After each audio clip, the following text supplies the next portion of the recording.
Oke, selamat sore semuanya. Apa kabar? Hebat, luar biasa ya. Oke, sore hari ini saya melihat semuanya begitu bersemangat dan tadi juga disampaikan dengan begitu menarik oleh Bapak Kres. Pak Kres tadi memberikan closing statement yang sangat mantap dan sangat bagus. Saya rasa pada sore hari ini sebuah statement yang tadi disampaikan Pak Kres itu menggelitik saya karena Pak Kres itu seorang master ya, seorang master, jadi seorang sarjana S2. Beliau juga seorang mantan banker, bagian audit, ya, bagian appraisal, kredit. Jadi kenapa kok mau terlibat di bisnis ini? Awalnya banyak orang berpikir bahwa bisnis ini itu hanya untuk kaum ibu-ibu yang suka berjualan. Tapi para profesional itu tidak punya kesempatan dan peluang untuk menjalankan usaha ini. Sebenarnya salah, ya. Jadi bisnis ini itu sebenarnya untuk semua kalangan. Karena tidak menutup kemungkinan di kondisi seperti sekarang, reseller itu menjadi sebuah solusi di tengah pandemi. Ya, ambil satu contoh, ya seperti kita ketahui beberapa hari yang lalu kan saya baru pulang dari Jakarta, saya barusan ketemu sama Bang Sandi sekali lagi. Bang Sandi bercerita tentang kendalanya beliau di OKOC, ya. Jadi jumlah bus besar, tetapi kena pandemi ini rontok semuanya, ya. Jadi UKM memang pasti sektor yang sangat rontok. Saya perhatikan apa permasalahannya. Semua orang pengen berwirausaha, semua orang pengen berbisnis, semua orang pengen terlihat pengusaha itu keren kalau bagi kaum milenial. Tapi sekali lagi saya katakan bahwa bisnis itu bukan masalah profesi. Bisnis itu juga bukan tempat solusi terakhir ketika Anda tidak diterima pekerja. Bukan seperti itu. Jadi bisnis itu it's all about mindset. Ya, jadi dia bukan ketika Anda hari ini sudah tidak ada lagi solusi atau masa depan baru Anda berpikir bahwa bisnis adalah solusi terakhir. Itu salah.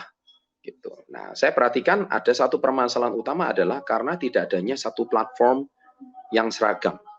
Jadi tidak mungkin kalau kita hari ini mendidik orang lagi jualan gado-gado, sedangkan Anda sukses jualan nasi pecel.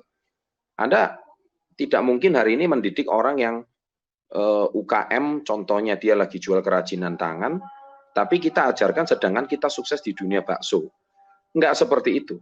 Jadi ada orang sukses di dunia makanan, tapi mementoring orang yang sukses di dunia kerajinan tangan. Nah, itu saya rasa tidak nyambung dan tidak cocok.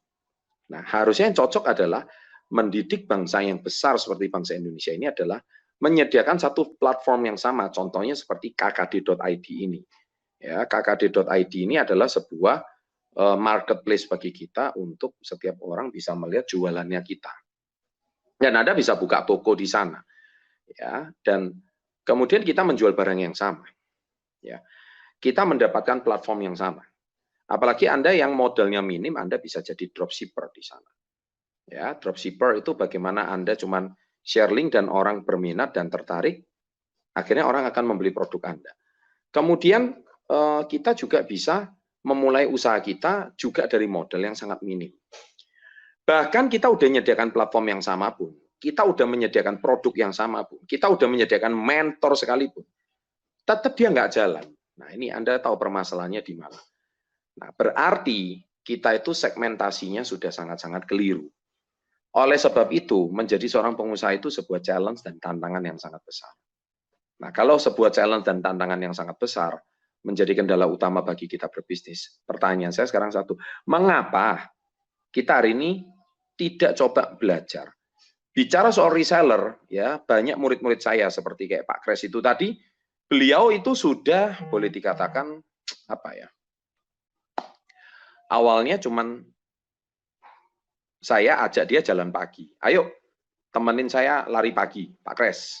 Awalnya seperti itu. Tapi akhirnya dia harus pamit pulang waktu jam 7.30. Pak, saya harus pulang bekerja. Nah, padahal dalam hati kecilnya dia masih pengen berlari.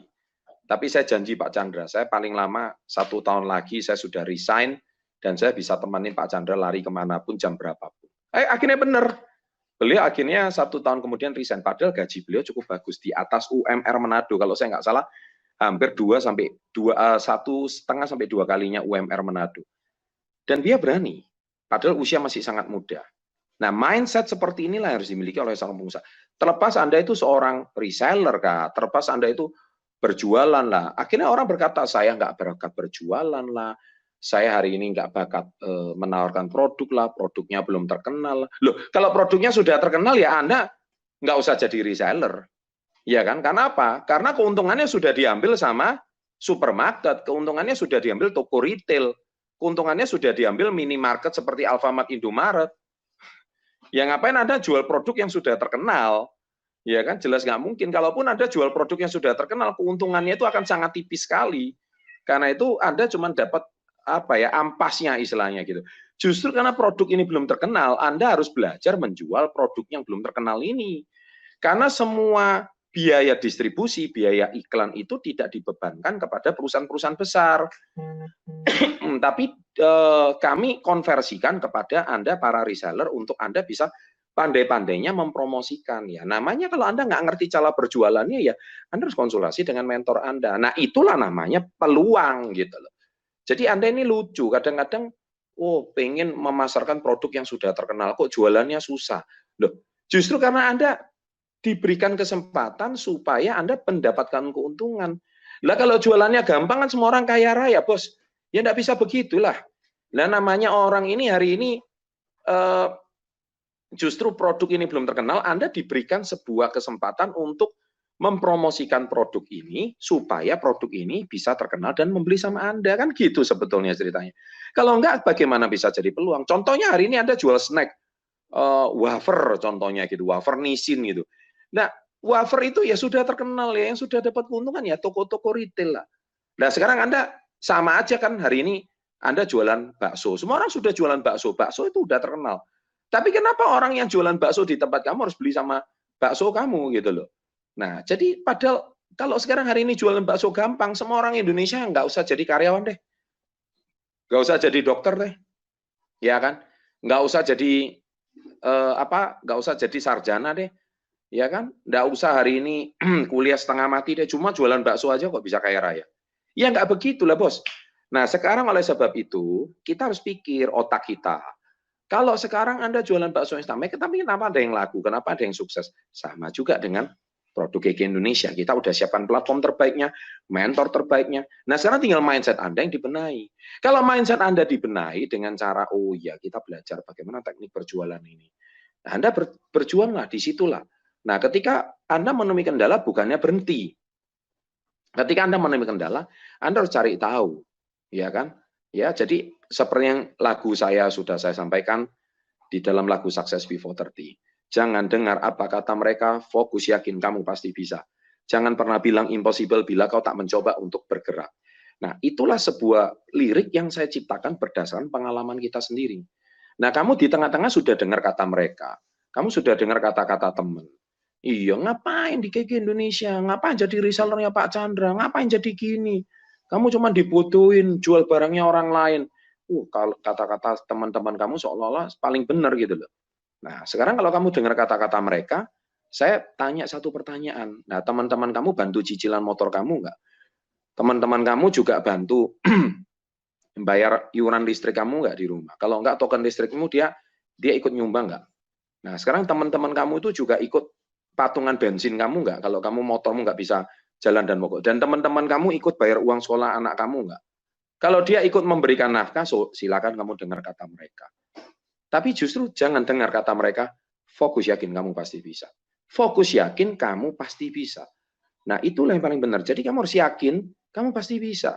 Karena ini tidak ada manusia yang dilahirkan itu langsung pandai berjualan. Tidak ada. Manusia lahir itu belajar. Oh, cara berjualan itu gimana? Supaya produk itu laku itu bagaimana? Ya, jangan pernah bilang impossible bila kau tak mencoba untuk bergerak. Jangan pernah bilang impossible. Jangan pernah bilang tidak mungkin.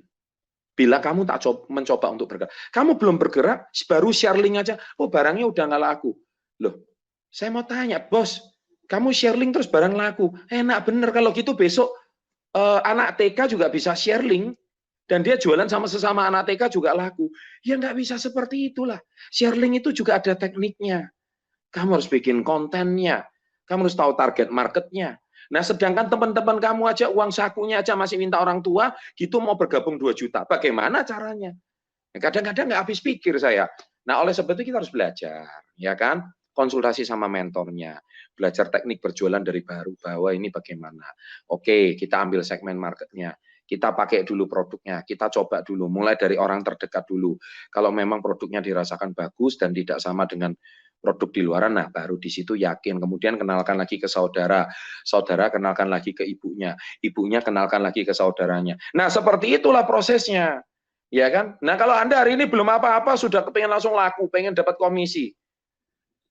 Kamu bukan pengusaha, bos. Kamu orang males, itu namanya. Ya, saya rasa cukup untuk hari Minggu ini. Selamat berhari Minggu. Sekian dari saya. Sukses untuk Anda. Salam hebat luar biasa.